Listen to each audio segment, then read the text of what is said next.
Good morning, everyone, and welcome to Adventures with P.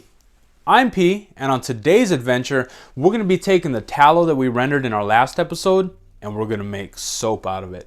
But what's going to be really cool about this soap is today, my two boys are going to be doing it. So stay tuned, it'll be a whole lot of fun. All right, joining us today for our adventure is my youngest son, Aiden. Hello. And my oldest son, Evan. Hello. So they're going to be the stars of today's show, and I'm just going to kind of take a back seat. Let's get started. Today, the inspiration from this video comes from perryhomestead.com, where we found the recipe. The recipe, along with items that may be required or will be, are linked in the description below. While you're down there, hit the subscribe, notification, and like button, please. And we're going to start now. So we need to make sure we have a certain amount of tallow, not too much and not too little.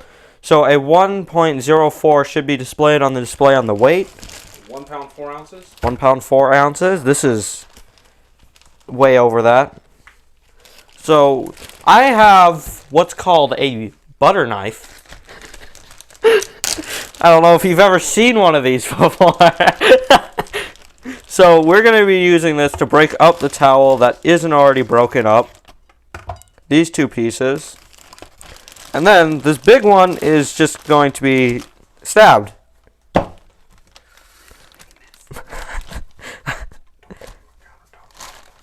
That probably right there is 1 pound. That probably right there at the bottom is what you would need. Probably. Okay. All right. That chunk on the plate, you see.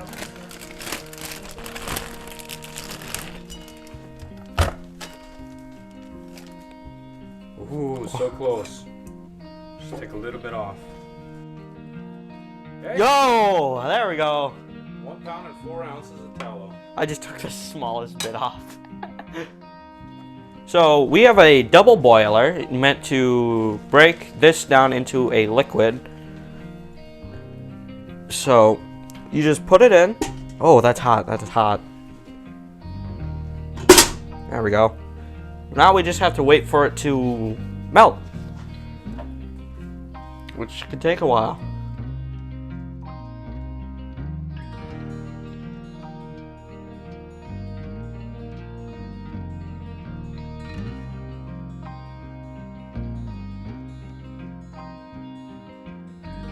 While the towel's melting, Evan starts to measure out 10 ounces of coconut oil that we'll use to make our soap.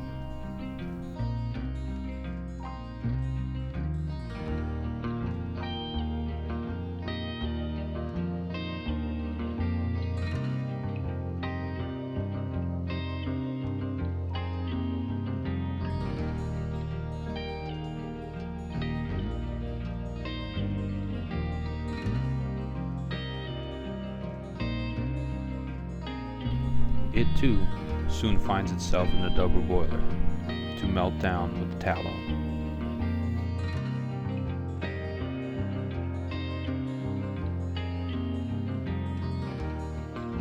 The next step, we begin to prepare our light water solution.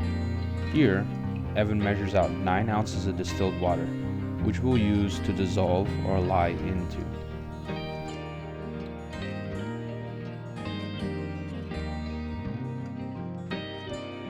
It is important to remember that working with lye can be extremely dangerous. Lye is extremely caustic and hydrothermic. Its caustic nature means that it breaks down flesh, leaving victims with some pretty nasty chemical burns.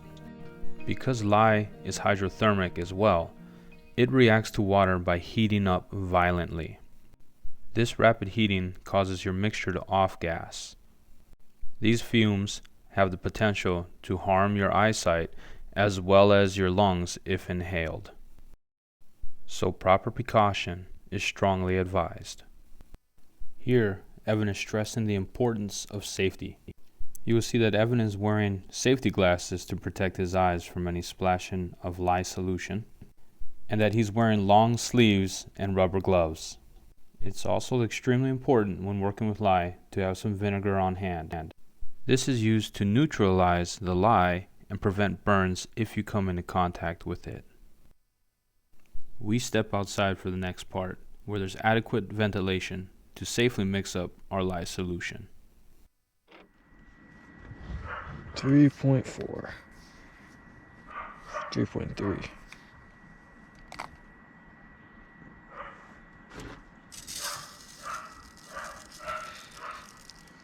Correct, like 3.3.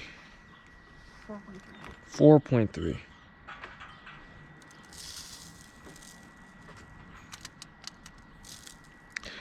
This is gonna be a lot of scoops. Go ahead and put 1 ounce in there and mix it up. And then stand upwind from the, slowly in there. Some quick tips when working with lye.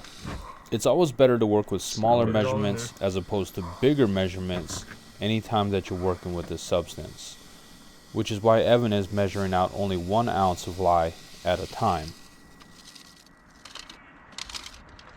That's 1 ounce. You want to keep measuring, and I'll stir? Yes, please. Oh, that's like solidifying. Our final safety note is definitely a big one here, and that is always to add the lye to your water and never the other way around. Lye has a tendency to be hydrophobic, which means it wants to run away from water. And if you were to pour water directly on top of lye, given this volatile property of lye, it could potentially cause it to blow all over the place, going airborne, and impacting your skin or even worse, your respiratory system.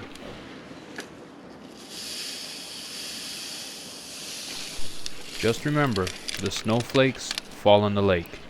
If you remember that term, then you will always make sure that you pour the lye directly on top of your water. You can see the level of heat that the lye mixture generates just by taking a look at all the steam coming out of the lye water. When it goes from cloudy to clear and it stops off gassing, then it's ready to put into the rest of the mixture.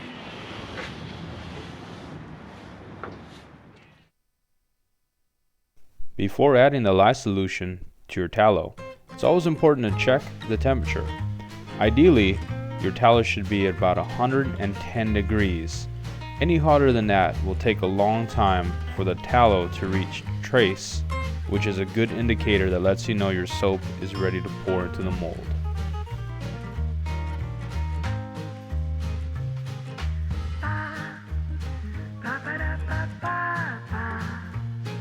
Here, we're using an immersion blender, which helps us to get the trace a lot faster than if we were to just stir by hand.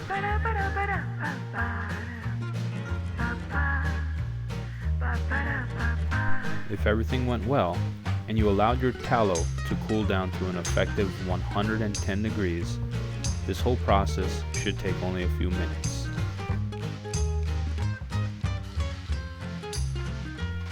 Despite it only taking a few minutes to get through this step of the process, it can sure wear your hands out. So always having a partner to change places is greatly appreciated.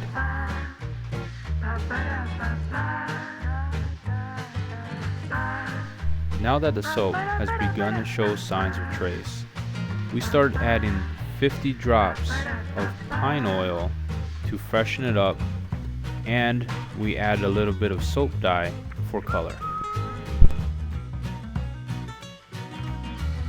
The soap has reached trace. It should have a consistency similar to pudding.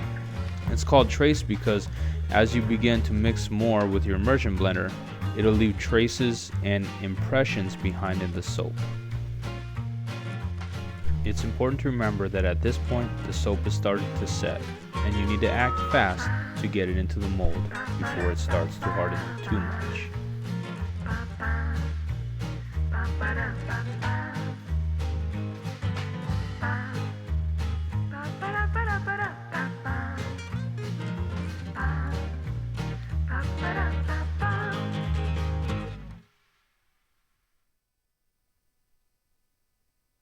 At this point, Evan is going to cover the soap with some towels and allow it to slowly cool overnight. So it's been 24 hours.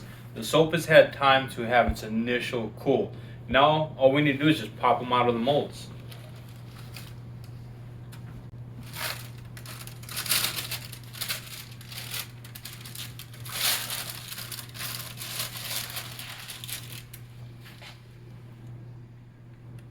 Smells piney.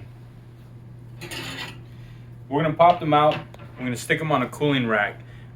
It's a cold cure process, which means we're just gonna let it sit for up to about 4 weeks, and it's gonna continue to harden, continue to cure, continue to turn more into soap. But it's important during those 4 weeks that there's good airflow and air circulation around it. So we're just gonna have them sit on top of this cooling rack, and we'll probably set a low fan on it.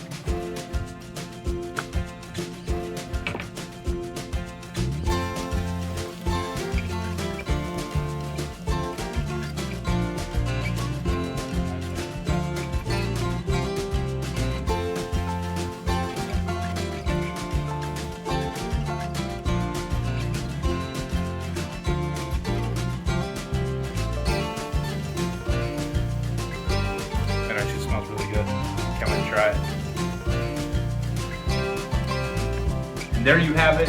It was a super fun family project that we could all do. We got 9 bars. It was our first time. They're not super pretty, but I'm excited to use them, and I'm excited to try this activity again. And if you decide you want to give it a try, just put it down in the comments. Let me know how it goes for you. I'm excited to hear how you decide to put your own little spin on it. In the meantime, thank you for watching, and we will see you on the next video.